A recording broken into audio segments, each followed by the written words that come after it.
honored guests, administration, faculty, family, friends, and amazing senior classmates. I'm honored to be delivering the valedictory speech for the class of 2010. I want to extend my congratulations for the accomplishments already experienced by the class.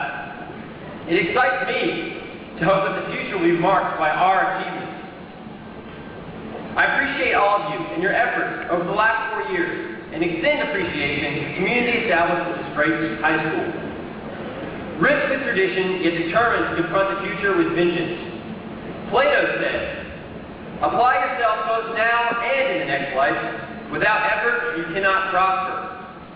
Though the land be good, you cannot have abundant crops without cultivation." Many years later, Lee Iacocca stated, "Apply yourself. Get all the education that you can, but then, by God, do something. Don't just stand there, make it happen." Two very different men in very diverse times, yet the message is the same. At this point in the process, it is all about the application. Most likely, I am the most successful teen in this entire building at one thing.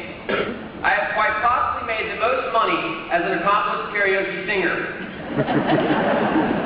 When I was much younger and touted a much less developed, I may say, voice, and even less developed realistic view of my actual singing ability. I could sing and hit notes somewhere between a high-pitched squeal of Michael Jackson and a soulful belch of James Brown. I also have a mother that constantly reminded me that I had tremendous talent, and what I lacked in actual vocal skill could easily be overcome with confidence in all situations, as long as the confidence was laced with good manners. Yet, little more than a toddler, and I was quite the karaoke singer. I honed my skills on Monday nights, at Fat Daddy's karaoke nights for the children. Not only could I eat dinner and sing all that I wanted, but fortunately for my entire family, the karaoke company recorded all the songs that I sang on those little white cassette tapes as souvenirs. It's a pretty strange phenomenon now to think that I actually listened to myself sing on tape as we drove along. But it was a popular thing, I'm pretty sure. My favorite song, and most requested, if I do say so, by family, friends, and the usual Fat Daddies, mostly just family, was "I Feel Good" by James Brown. Now, I hope I'm not assuming too much to think that each of you, no matter how young or old, is familiar with the great James Brown and my all-time favorite hit, "I Feel Good, na-na-na-na." You knew that I would, etc. I have probably been recorded singing that song dozens of times with much more fervor than that, I promise. I have fond memories of a family friend saying, "Eason, if you play James Brown one more time, I am going to kill you." Although Fat Daddy was my first gig, my first paid engagement came on the mountain slopes of West Virginia. Now, every aspiring karaoke singer looks for his or her lucky break, and I had mine on a family ski trip. The ski resort hosted a karaoke competition, offering a $100 prize to the winner, as voted on by various judges and the crowd approval. With encouragement from a large hometown crowd, I gave it my best shot.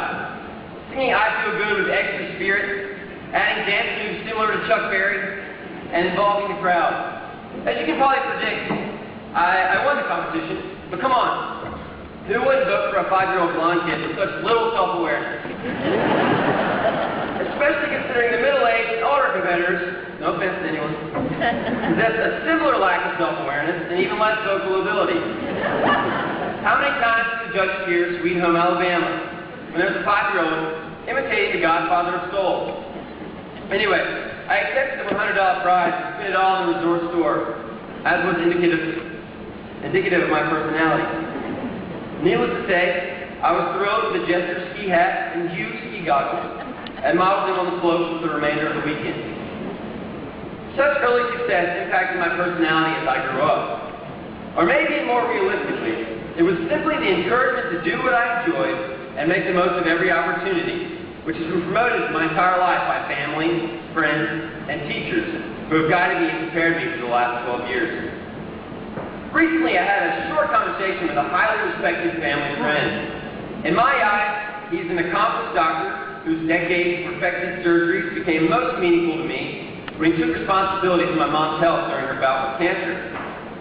Upon casually mentioning to him career options, as I searched for what I might enjoy doing for the rest of my life, he offered advice that a career in medicine should be something one is called to do, not simply something you feel you must do. Is it possible that the same level of enjoyment experienced as a young boy, belting out the words and rhythm of I feel good, should ring true for you and me as we seek to explore what lies ahead, and what does lie ahead for us? It seems inevitable that the final step in the process must be the application. Doing something that we love and becoming great at it is simply not enough. We must search for ways to use this for the common good. My family friend generally enjoys the interaction with his patients, but in reality, he has the opportunity to save lives every day. At this point in our own lives, we have primed ourselves to either know the things that we enjoy or are ready to be hit with something that leads to enthusiasm and satisfaction. I encourage you, and I myself, strive to continue to practice and perfect these things. Last week, by another longtime family friend, I was reminded of a story involving one of my favorite sports, baseball. For millions of Americans, Jackie Robinson is easily remembered as the first and one of the greatest African-American Major League Baseball players. On April 15, 1947, when he stepped onto the field with the Brooklyn Dodgers, he literally changed the face of baseball. With over 1,500 hits, 137 home runs, 197 stolen bases, and a batting average exceeding 300, Baseball Hall of Famer Jackie Robinson remains a baseball legend. Fewer of you, however, may remember Harold Henry Pee Wee Reese, even though he was a 10-time All-Star shortstop who also played for the Dodgers. Pee Wee was team captain when Jackie Robinson joined the team in 1947. It was Robinson's first game with the Dodgers on a road trip to Cincinnati, when during the pregame warm-up, the fans became rowdy and unruly, and heckled Robinson in an outcry of discrimination, opposition to the desegregation of the Major League Baseball and Robinson's position on the field. It was Pee Wee Reese who calmly stepped onto the field, commenced to have a lighthearted conversation with Robinson, and, in the midst of the sneers of the crowd, put his arm around the shoulder of Jackie Robinson in a move of solidarity that literally silenced the crowd. Honestly, and statistically speaking, I'm not sure if each of us is destined to be the same type of history-changing individual as Jackie Robinson. However, I am confident that each member of the class of 2010, like Pee Wee Reese, can silence the crowd by applying what we have learned and what we know to be right to that which is just. Thanks to the guidance of our families, educators, and the support of the Broughton community, we know the difference in good, bad, right, and wrong.